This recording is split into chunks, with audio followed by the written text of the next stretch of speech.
Listen to AM 560 The Answer online at 560theanswer.com, on the AM 560 mobile app, on your Alexa-powered smart speaker, and on TuneIn, iHeart, and on Odyssey. Now, from the Signature Bank Studios, this is Chicago's Morning Answer with Dan Proft and Amy Jacobson. Only the biggest stories, only the biggest guests, and only the biggest opinions. This is AM 560, The Answer. Top of the morning, Dan and Amy. President Trump, former President Trump, not in Des Moines for the Family Leadership Summit, but he did sit down with Maria Bartiromo for her show on Fox Business. And against the backdrop of his testimony before the House last week, Christopher Wray, Bartiromo asked Trump about that decision, the decision to replace Comey with Wray. You're talking about. Sadly, it probably was. He was recommended very strongly by Chris Christie, who's, a sad case. I mean, I watch him. He's a sad case. Well, he's in this race, he said, just to take you down. Well, I know. And you know how he's doing? He's at 1%, and he probably won't even make the debate stage. I mean, not to tell Maria Bartiromo how to do her job. I'm loath to do that, of course. However, was it a mistake to appoint or to nominate Christopher Wray? Yeah, it was probably a mistake, but Chris Christie recommended it. And then you let him go off and you start talking about Chris Christie too. Wait a second. So you're about to tell me Chris Christie is this buffoon, which he is. Why'd you take advice from him? Why are you taking Chris Christie's advice then? It's your decision. Yeah, it was a mistake, but there's no but. It was your decision. And now we have Christopher Wray mocking the justice system, as, in my opinion, he did last week before Congress. Mocking the Constitution, as he did, in my opinion, last week before Congress. That was your decision. And you can't tell me that you drained the swamp, which he also said to Bartiromo. Oh, I did. She said, you didn't drain the swamp. Yeah, I did drain the swamp. I fired Comey early on. No, you didn't. It should have been day one. Right. You should have known better. Number two, to the extent, who are you taking advice and counsel from? You're taking advice and counsel from people that then a little bit later on, you're calling buffoons. Well, what does that say about your judgment, Mr. Former President? I'm a little tired of him not getting pinned down. I wish these people, including, programs I like Bartiromo, would do a little better job of pinning him down, and politicians in general. Could you actually listen to what they say rather than just being prepared to ask your next question or go with whatever flow they provide? So annoying. It'd be so much more valuable. Get any of these guys on our show, other than Vivek Ramaswamy. All right. So last week, since I was off, I did get my bite at the apple, as it were, with Christopher Wray. And I know the exchange with Gates is the one that a lot of people were talking about. But this statement that he made, softballed to a softball question from a fungible Democrat about any insinuation that there's bias in the FBI or bias emanating from its director is borderline insane. That was the most offensive to me. Take a listen. Are you or your staff or auxiliaries weaponizing the FBI against the American people? Absolutely not. The idea that I'm biased against conservatives seems somewhat insane to me. A ballroom, a bathroom. Yeah, okay. A bedroom. So that seems somewhat insane to you. Really? I don't care what your political affiliation is or what you say it is. Director Wray, we've never seen somebody who's voted Republican then go to D.C. and become a Potomac Party reptile. We've never seen that. Because you're a Republican, we're supposed to believe that you would never allow this agency to get away from you. You would never just be a company man for the institutional powers inside the Beltway, because we've never seen that before. You know what? Spare me your pathetic paeans to affiliation, and why don't you give me some specific answers to specific questions, some pertinent details, some specific examples of reforms and impact, some acknowledgement, not just of, improprieties and there's an investigation like with the Richmond memo on Catholics. No, I mean, what are you really doing? How about some mea culpas? Arguing about how many instances of abusing FISA. Oh, I dispute it was 204,000. Well, how many was it? I don't know. How many? It's 2.5 years after January 6th. How many federal agents were on the grounds that day? I don't know. Was it more than one? I don't know. Couldn't tell you. I'll check on that and get back to you. Check on it and get back to you. You got hundreds of people that have been indicted and convicted and hundreds more pending, and you're oblivious to what happened on January 6th in terms of the FBI's role in all that? Oh, I don't know if there were assets there. Okay, well, were there or weren't there? And if there weren't, how many actual agents were there? I don't know. The Catholic memo. Oh, I'm appalled, and we did this and we did that. That ran through layers and layers of the agency.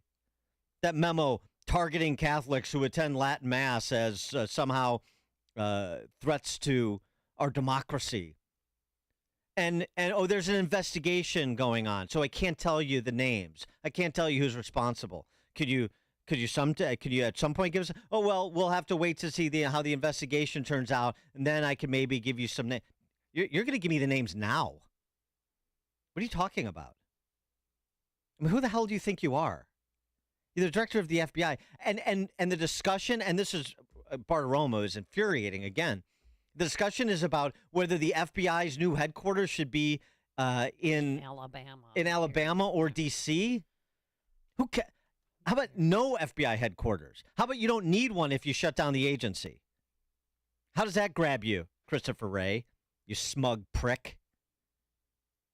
Honestly, I don't know how people sat through that, and this should be that should not disappear after the weekend. That was a offensive performance from Wray, both in terms of what he said and what he didn't say. And I'm so tired of it. I'm so tired of it with this agency and these smarmy Elliot Ness wannabes like Comey and Wray. Pound sand, you Earl Scheib doofus. You big corporate lawyer, Comey. You guys are a joke. And now we're to the point where I can't tell you because there's an ongoing investigation. Now I can't tell you if there's an ongoing investigation. There should be uproar over this, much more than there is, and including from the Republican presidential candidates. I mean, these guys, honestly. For more on this, we're pleased to be joined by Kevin Brock, former Assistant Director of Intel for the FBI and former Principal Deputy Director for the National Counterterrorism Center as well. Kevin, thanks for joining us. Appreciate it. Hey, good morning, Amy, Dan. How are you doing? It's always fun to be your guest when you're ready to take a bite out of the apple. Yeah. Yeah, well, I got all the poison out, so now I'm calm again. But I mean, honestly, from FISA abuses to the Catholic targeting of Catholics to the falling in line with Merrick Garland on targeting parents who show up to school board meetings, from all of the other instances of mendacity and even illegality. And he comes there and says, how dare you question me? I mean, he should be genuflecting and providing PowerPoints of what he's going to do. And let me give you an example of what we did when there was this bad action taken by these bad actors, because I want to inspire confidence among the American people in the FBI. I have zero confidence after Wray's testimony. Well, I'll tell you, your opening monologue there was one of the best reactions I've heard to that whole performance by the director, and frankly, the members of the committee. I thought there was shortcomings on both sides, and I watched the whole thing live, and I was, literally yelling at my screen, "Ask this question or answer it this way." Right. I was greatly frustrated by the disservice to the American people that whole hearing was. There was great opportunity on both sides to clarify positions and answer things, and answers just weren't forthcoming. I've maintained this in articles and other places. The number one job of the FBI director is to protect the trust of the American people in the FBI, because the FBI is that vital to our democracy, and that's not being done. It was destroyed by Comey. Wray hasn't stepped up in an adequate way to give that reassurance. How nice it would have been to hear at some point during all of this questioning, yes, we made mistakes when we included Americans' tweets for consideration of censorship at Twitter. We made mistakes when we sent a tactical team to arrest a pro-life father at his house after he had offered to turn himself in. We made mistakes on any number of high-profile things that have shaken the confidence in the American people that the FBI is unbiased. And I can reassure you that it won't happen again. We never heard that. And that's disturbing. He had a great opportunity to clarify on any number of things, and there was ample opportunity to provide perspectives. There's certain things that the FBI does that everybody can get behind and say, yes, we want you to do that. But those things that look suspiciously like they're politically driven, you have to provide answers, and you cannot hide behind the tired, well, it's an ongoing investigation, we really can't comment on that. No, there's a lot of things you can still say. That's what he did the whole time. Without blowing up a case. Yeah, I mean, especially the bank information from the January 6th rioters. Right. An overreach of government yet again. But he just sat there, and he was so smug the entire time, I couldn't take it anymore. Well, that's right, Eam. And Dan, you pointed out one thing that really struck me, and I blew up his credibility right in the middle of the testimony, was when he was asked, I forget the congressman that asked the question about the number of undercover FBI agents that may have been in the crowd on January 6th, and he said, I don't know. There's no way. I can tell you, I was on the 7th floor of the FBI as a leader there, and I can tell you that is not believable, that the director of the FBI wouldn't be informed as to the number of undercover agents that might have been there that day, because it's that sensitive of a technique. And it shows that if he didn't know, he lacked basic understanding and curiosity about something that basic. Or number two, he was disserved by his staff by not informing him of that. Or number three, he just decided not to tell. Right, you're either lying or you're incompetent. Which is it, Director? And I would just stop the hearing there. Republicans should just stop the hearing there and zero it out. It is not believable.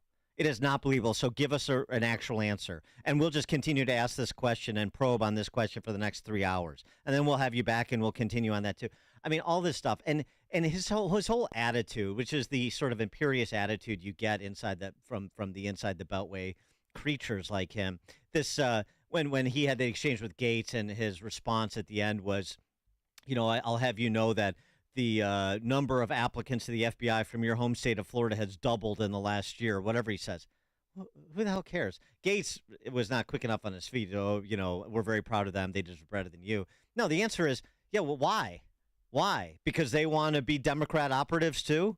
Is that why? So, yeah, give me the political profile of those people applying to the FBI. Because they want to grow up to be like you and Comey and run roughshod over people's rights? Tell me why they're applying. Don't tell me who's applying. This guy, they should be calling for his head on a spike, figuratively, of course. Yeah, he doesn't come across well. He comes across as a bit pedantic in explaining basic things. Like, instead of answering a question, he'll say, well, that information is classified, and as you know, we can't divulge classified information. Well, we know that. Thank you for telling us that. You got to go deeper. You got to be more reassuring. And he kind of fell back on just classic ways to obfuscate and not answer questions, and that doesn't inspire anybody's confidence. And that's going to hurt the FBI. And then you've got a Republican Party in Congress that's now talking about, ironically, defunding the FBI after they vociferously opposed defunding police. Now they're talking about defunding the FBI because they don't like what they're seeing. That's a little bit of cutting off your nose to spite your face. And Christopher Wray didn't do much to mollify that type of sentiment. I do agree with you. The whole conversation around FBI headquarters is absurd. I have maintained that FBI headquarters is grossly overinflated. It has way too much of the percentage of the FBI's employee population is centered at headquarters. I think it's over a third now. It's ridiculous. The business of the FBI is out in the field offices solving crimes and investigating crimes, not sitting in a large building someplace running programs. He kept deferring. Any questions about Biden? There's an investigation ongoing into this. Well, does it include the big guy? I can't. You'll have to talk to the Delaware U.S. attorney. Yeah, okay, whatever. Explain how the FBI interacts with like the IRS as these whistleblowers have come forward, interacts with the U.S. attorney. I mean, there's got to be agents that work and are working with Weiss in Delaware. I assume there's some interagency cooperation in criminal investigations that include the IRS. How does this all work? So who knows what about Hunter Biden and the greater expanse of Biden Inc. operations? Well, this is a great question, and it's really one of the more frustrating aspects of all of this because the allegations that have surfaced far outweigh tax evasion. Tax evasion's bad enough. Hunter Biden got a kiss on the forehead, with this plea deal, which hopefully the judge won't accept. But the larger question is, did Hunter Biden and his father and other relatives accept money in a quid pro quo relationship from foreign powers in order to influence policy in the United States? That is an FBI investigation, and that is a Department of Justice, should be a Department of Justice priority goal. We don't get the sense that it is. The question was asked, you've had this information for a number of years. Does it take that long to investigate a case like that? No, it doesn't, and it shouldn't. So somebody's dragging some feet somewhere. Is it coming out of the Department of Justice? Is it coming out of the front office of the FBI? That's not clear yet. The FBI could have, provided evidence of certain things to the Department of Justice, and they decided this is a little too sensitive for the boss. We're not going to do anything. We don't know yet, but these questions need to be answered. They're out there, and simply because a family has control over the presidency shouldn't make them immune from an aggressive investigation where money may have exchanged hands in consideration of certain favors. We can't run our foreign policy that way. Well, we can certainly count on Christopher Wray to not have answers to any of those questions. We saw that last week. Kevin Brock, former Assistant Director of Intel for the FBI, former Principal Deputy Director of the National Counterterrorism Center. Kevin, thank you as always. Appreciate it. My pleasure. Thank you. Thank you. And he joined us on our turnkey.pro answer line. Connect with Dan and Amy using the AM560 mobile app. Download it today at 560theanswer.com/mobile. It's summertime, and you want to keep the shop, warehouse, and other doors open for ventilation. Air circulation improves the well-being of your employees and customers, but open doors can let in the uninvited, like strangers, birds, rodents, and bugs. Industrial Door Company of Chicago, Inc. can help solve the problem with a full line of commercial screen door products designed with these specific problems in mind. Call Industrial Door Company of Chicago, Inc. now. Also, regular scheduled maintenance is the key, and Industrial Door Company of Chicago, Inc. has multiple levels of maintenance programs for your company's needs and budget. They'll ensure your doors, grills, gates, and dock equipment are working to specification to increase the useful life of your doors. Visit their website to see a range of products and services at industrialdoor.com. Call anytime, 847-258-5620.